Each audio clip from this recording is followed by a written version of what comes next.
Alright, guys, welcome to episode 3 of the Wearing and Werby podcast. Not that it really matters what orders it's in. But today we have a special guest, Rhys Mullave. Hey, Rhys. Welcome to Cheers, the guys. stream, Thanks for mate. having me here. No problem. So today, lads, a round review. This is the agenda. We got a round review, uh, just general Richmond chat, as Rhys is a Richmond supporter, along with myself, and we'll touch on not a overall big topic, but the Logan Paul Floyd Mayweather. I wouldn't really call it a fight. It was more of a entertainment Media boost. money grabber. Yeah. But we'll Well get said, to be started. fair. I think when we did our prediction on the last podcast, Herbie, I think we would have tipped something like how the round went. There's Yeah. no real upsets other than Collingwood winning and Marcel looking like a genius. But yeah. Not How the, special was Jamie Elliott, though? yes. Oh, phenomenal. Marcel's just a In sidekick. return as well. He's a sidekick because he said that Jamie Elliott was going to have a big impact and he kicked 4 goals in the first quarter. Yeah. The live Well, wire that was he? Collingwood possibly needed. Big round. Obviously there was some bias happening, but teams assuring their spots up the top of the order. Unfortunate for St Kilda. Tough Saturday for them. But Yeah, probably one apart of from the that, more disappointing teams this year, you'd think, with only 5 wins under their belt. Would have thought they'd be pushing top 4 at least. So disappointing for them. My concern in Jack Higgins showed in that Oh game. my goodness! yeah, that was. Thank God we Like, got I rid was of him. concerned for him at Richmond, and that just, when he played that game, that just confirmed it. Yeah, and along those lines, Tex Walker possibly choked the game away for Adelaide, kicking Oh. 2 goals 6. Without a Oh, doubt. yeah. He definitely lost it for his Crows. Adelaide's kicking in general wasn't great, kicking 10 goals 13 to Collingwood's 12 goals 6. I will go out on a limb and say 12 goals 6 is probably the best goal kicking that's happened in a game this year. I wouldn't be far off, I'm telling you right now. Other than possibly Right, Richmond's there's- 19 goals 9, which happened later that night. I actually find it surprising how many points are in games nowadays. Yeah, It's remarkably, I think, lower than it has been. Like, yeah. So I was having this argument with someone that I'm close to. They said I said I didn't like the stand rule, and I know I'm not alone in that. But they said it opened the game more, and I said, how come we're scoring less points than ever then? yeah, exactly. And they Yeah, I think that's what the AFL's tried to do, but Yeah, I and can't fair see it enough. working. Fair enough, but they've just gone about it the wrong way, in my opinion. Yeah. I thought Absolutely. the 666 was great, Yeah. but it's getting to the point now where every year you got the rules committee or the board thinking, what can we do next to just change the game for people? There's no need to change it. Like, this Yeah, has I know. been Leave the game how it is alone. for generations. It's been like this. Like, small changes such as stuff like 666, or when now they've got that substitution rule injury. I think Yeah, they're the medical fantastic. stuff I think was good as Yeah, well. that's what made me mad, because they left that to like the last day, right before the season opener, before they made that decision as well. Yeah. Like, just leave the game alone. Yeah, pretty much. Before we get on to Richmond, because I'm sure that'll take up the bulk of the stream for today, we just want to talk about a disappointing team in Carlton. They stuck with No. the Eagles pretty much the whole way through until the last quarter, much like Essendon against Richmond, and where the losers just fell apart. So Carlton and Essendon let Richmond kick 7 goals in the last to just run away Like with 10 it. minutes, really. Yeah, and then Carlton let West Coast kick. They only kicked 2 goals 3, but when Carlton are only kicking 1 goal 3, it puts into perspective how far down they were at 3/4 time and their inefficiency in front of goal. Lads, what do we think? Cost them big time. I think Harry Mackay's injury is going to be massive. Oh, Yeah, yeah. he's Top out now. of the Coleman ladder. He was That's absolutely in interesting. it for the Coleman, and I think that's going to be a huge blow for Carlton with a strong forward line, but they're going to have to find a solution now, another tall target, another big goal kicker. So Should be Yeah, interesting so to see what they do. you'd think Levi Casbolt would come back into the side after being dropped for West Coast. Now that Harry Mackay's out, you'd assume he'd come back in. Also, if you saw West Coast side, they had a lot of injuries that game. A lot of key players dropped as well. Yeah, it was a big opportunity for Carlton to really stamp their authority on this season, but just missed the mark a If you bit. actually Very much so. if you actually watch them play, they do the same thing every week. Like it's just becoming a normality. Yeah, but when you look at it, Carlton's injury list is extensive to say the least. You got Cunningham out for the season with a knee, Curnow knee again. Who knows when he'll be back? Fisher with an ankle, Gibbons with a hamstring, Marchbank knee season, McDonald back 7 weeks, McGovern hamstring 6 weeks, Plowman suspended. So it's not looking good for Carlton. And then you Yeah, add Harry Mackay onto that list, and it just goes on and on. Carlton's actually been struggling for like a lot of years with their injuries. Like with Chris Sam Judd. Doherty in his prime, doing his knees. Yeah, Chris Judd after the West Coast trade, which I believe West Coast won in the end, considering Carlton didn't do anything with Judd. Yeah. Whereas Kennedy's turned into the leading goal kicker ever at West Coast, hasn't he? Or if not, pretty close to it. So, yeah, we'll move on to Richmond, which is the main focus point of the podcast for today. Rhys, you are a fellow Richmond supporter. What do you think of, what was it, Saturday night's performance? Yeah, Saturday wasn't too bad, but I feel like we still probably could do better. The first thing that comes to mind is definitely injuries. Like if you got like key players like Prestia, who's just got injured again this week. Yeah, that's no good. Astabry, like just the leaders of our team who are getting injured. It's always going to be hard. Yeah, But I don't think I'm the drawing problem with this season. similarities to sorry, Rhys, to cut you off there, but So, very many similarities to our premiership years where we've gone down heavily with our numbers, but somehow picked ourselves up. oh yeah, 100%. And like same thing with the other years as well. It's usually after the bye, Richmond like really start to put the foot down. I find. Yeah. And they really find their form. Yeah, so Richmond's injury list, you got Asprey with an Achilles out for a week, Edwards ankle, Lambert calf, Lynch knee, Naish hamstring, Nankervis knee, Soldo knee. So the ruckman, or the big boys are going down, but Marvior Chol really stepped Oh up. yeah, he was really good on the weekend. Your man, Rhys. On Saturday, and I think for when even Soldo, if not Nankervis, come back in, it's going to be hard to justify if you drop Chol. It's going to be hard to justify why, because when he's playing as pretty much a backup ruckman, getting 19 touches, and he didn't dominate the ruck, but he was definitely competitive enough to win the hitouts or win. Yeah, definitely. Hitouts. Took a lot of pack marks as well. Yeah, so it's good to see that my dogs are just really annoying at the moment. He got 19 hitouts, only compared to Phillips, who got 25, who is the Essendon ruckman. But contested marks, he took 2, Bolter 2, Grimes 3. But metres gained has become a important metric in football. I just hope to see if this season if he can just stay consistent.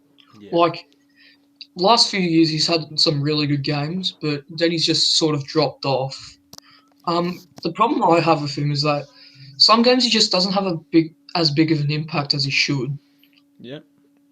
I think coming in against Essendon was a blessing for him, considering Essendon's ruckmen aren't athletic or they don't have too much impact around the ground compared to, I guess, our ruckmen, as in Toby Nankervis and Ivan Soldo. They get back, get forward, take marks, kick goals, take marks in the back line. So yeah, 100%. And with Cho, he's very athletic as well, so he can very easily move the ball along the ground as well. Yeah. Which I just hope to see he can do more of. Yeah, so as I was saying, metres gained has become very important metric in football, and Richmond have got a absolute workhorse in terms of getting the ball forward. Jaden Short. Yeah, What I Baker. notice when he's playing, he always looks forward. He doesn't try and go the side to side, the lateral kick. It's always Yeah, straight down the ground, either up the line or down the middle. But in that Essendon game, one man absolutely flogged the meters gained chart, and that was Darcy Parish. oh yeah, he's just So, absolute gun. yeah, had 737 metres gained, 9 inside 50s, 10 scoring involvements, 11 clearances, obviously 44 disposals, leading now Essendon's all-time disposal getter, and just the list goes on and on. All while having 70% disposal efficiency, which was, out of the Yeah, guys that got high disposals, probably some of the best on the ground. And when you compare definitely. that to guys like Dustin Martin, who get plenty of the ball but don't use it very effectively, as Martin had 51% disposal efficiency, you got to worry, I guess, because Yeah, that's your star player. Yes, he has a heavy impact, whether it's him playing or just the teams lining up against him. We got to actually man up on this guy. yeah, It's worrying when one of two of his disposals are going to go wayward. So yeah, it's yeah. very interesting. See, that's the thing. You've got a lot of young teams like Essendon, for example, with Darcy Parish and Brisbane, Melbourne, Bulldogs. They're all coming through and trying to make a statement. So, and obviously Richmond can't be up the top all the time now. It's got to end sometime, Yeah, especially when our players are getting old as well. So that'll be interesting to see where Essendon ends up in the next few years. yeah. Have you I got think I any? might. Yeah, but just because I'm not a massive input on Richmond, I'll leave that to you guys. But I absolutely am thinking Darcy Parish, like as you saw, disposal efficiency has just become another massive stat that, coaching staff center their coaching and training around. And I think that it was really big um, to have 44 disposals with almost 80% efficiency is just an unbelievable It's standard. outrageous. It Yeah, really is, 100%. and he's right in the race for the Brownlow at this stage. He's all over it. Really he's mastered his own skill, and I think he's a big worry for opponent teams for the rest of the year and the years to come. Yeah, well, Yeah, definitely. he's played in two big games. What I mean by that, the Anzac Day game, and now obviously the Dreamtime game, and he's won the best on ground medals for both.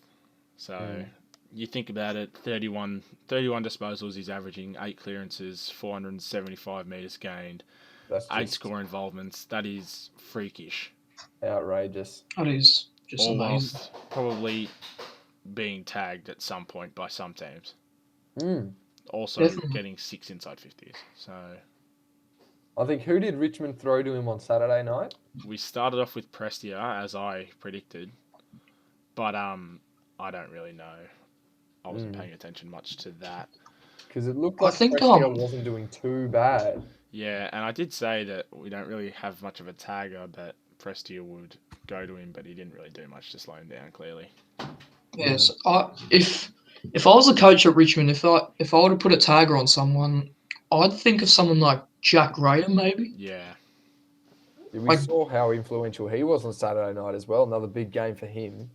yeah. Well, he's Um, having a really good season, Graham. Actually. he seems yeah, to step up in the big games. The 17 grand final, the 19 prelim, he played well. Played through a dislocated shoulder, Oh yeah, that was so for him to miss out on the grounding as well. That was just yeah, it's pretty rough. And what a warrior. we've had Jamie in the chat. I I want to take your guesses on what he's commented here. Matt Rowe's coming in this week. Have you lads talked about Jesus returning yet? Bloody And he's hell. also said clear favourite for Brownlow now. Jamie, not a chance. Yep, Darcy Parish has got the competition covered at this stage. He's Mate. got the competition wrapped around his finger, and there is no way that Matt Rowe's going to get into the top 3. I'm excited to see how Rao does play when he's Yeah, returned. it will be interesting. But, yeah, I can't see Matt Rowe getting anywhere near Darcy Parish's level in the couple games we have not couple, but about the 10 games we have left. I think there is 10 Yeah. rounds. Yeah. No, not at all. So I'm just on the Brownlow predictor through the AFL app. Yeah. And when it wants to load, I'll let you know what's there. But yeah, it's not going to load, so we'll find something else to talk about. I might just bring up this round upcoming. Mm-hmm. Obviously, we've just got the 4 teams with the bye, with Richmond and the Eagles bringing their buys forward. Yeah. What are we thinking in terms of the Eagles Richmond game on Saturday night? That should be a pretty interesting game. Yeah. Obviously, talking about it before, Eagles are pretty inconsistent, but they are pretty good at home as well. I think it should be a test, because these are guys that are both fighting for, that height, really trying to compete for top 4, even, 5th, 6th. You'd rather be in 5th than finishing 7th or 8th, obviously. So Yeah. 2 teams that are really fighting for higher top 8 positions. The other game I want to bring to your attention is Thursday night's blockbuster between Port Adelaide and Geelong. Port. Ooh, yeah. In Port are Adelaide, very give hard me to Port. beat at home. Yeah, at the Adelaide Oval. Give me Port. I would say Port, but Geelong are definitely going to be right up there within the whole game. Oh, yeah. I think we've got a really good mix of finals contenders this year.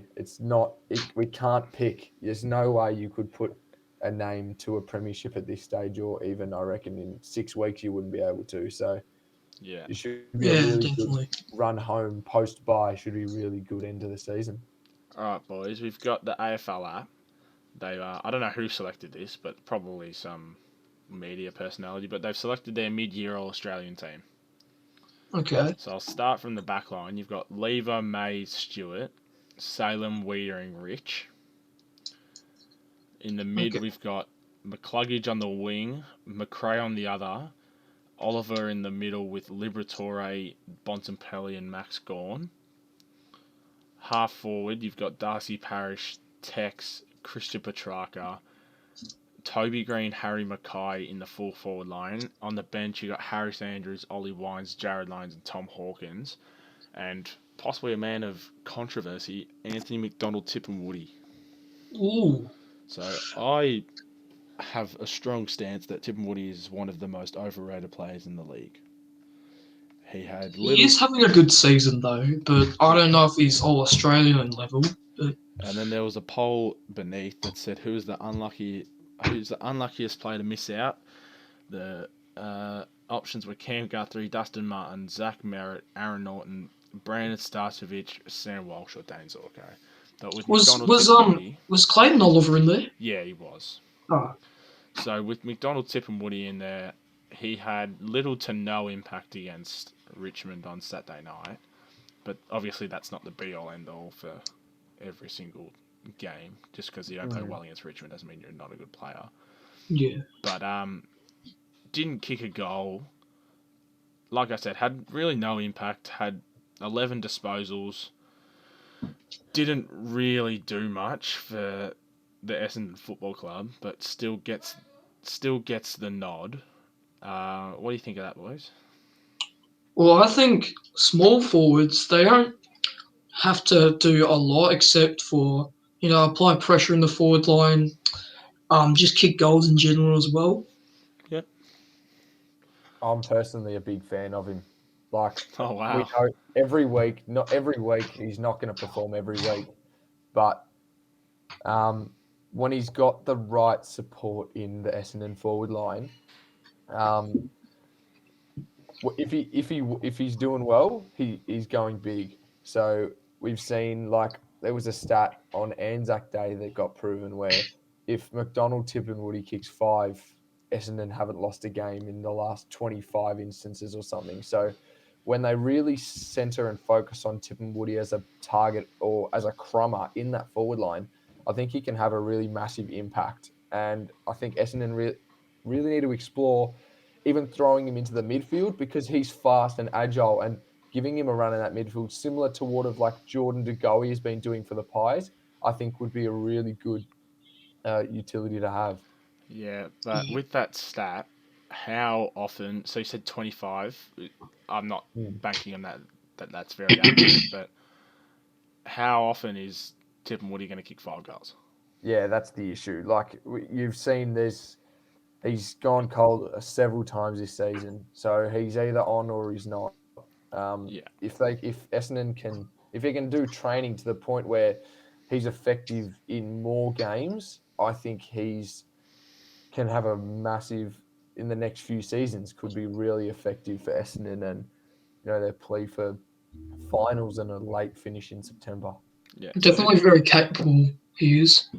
Mm. Yeah. So this will be the last topic as we're running a fair bit of time, but he averages basically 7 score involvements a game, which is it's good, and it's in that elite category that the AFL offers. Averages 2.3 goals, but as you were saying, there's some games where he can kick 5, but then other games where he can kick none. So I guess it comes down to personal preference.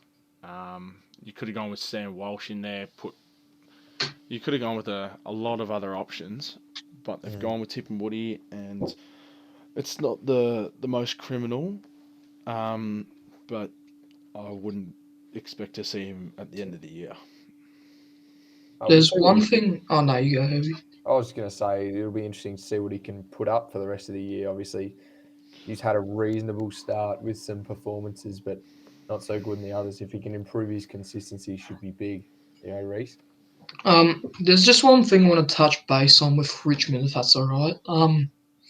So with Richmond's injuries, all our key players, I don't think because we've been up the top for a few years, we don't have a lot of great draft picks. We don't have a lot of youth to cover our injuries a lot. Like we've found some good players like Collier Dawkins, Coleman Jones, Hugo Ralsmith, but other than that, there's not a lot others. I think since Lynch has been out, do you support the Coleman Jones Rewalt combination? Do you see Lynch coming straight back after injury? What are you guys' thoughts on that quickly before we wrap up? Well, Seeing that, sorry, Rhys, but seeing that we pay him 800k, I'm sure he'd be expecting to go straight in.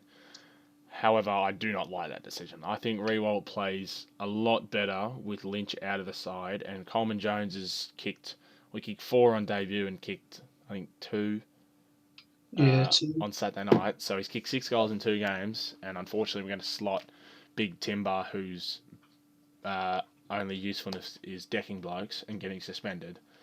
So it's unlucky for Coleman Jones if he's the one that has to go out, but I guess that's what happens when you pay a big full forward 800k. He's got to play or else he's going to leave, isn't he? Yeah. Well, Coleman Jones has been on the list for a couple of years now. He's quite an experience. I just think we've got to give him games. Yeah. Got to give him experience because from what we've seen so far, he looks pretty good. So yeah, well, as we've seen throughout his 2 games, he's improved. Oh, sorry, not improved. He's impressed. Yeah, absolutely. So yeah, hopefully he can stay in even when Lynch is back. So yeah, just got to give him experience. Really, that's all he needs. Yeah. So that'll end us off for today. Hope you guys enjoyed the video or the stream or however you're watching this, and we'll see you next time. Cheers, Rhys. See ya. Cheers, guys. Thanks.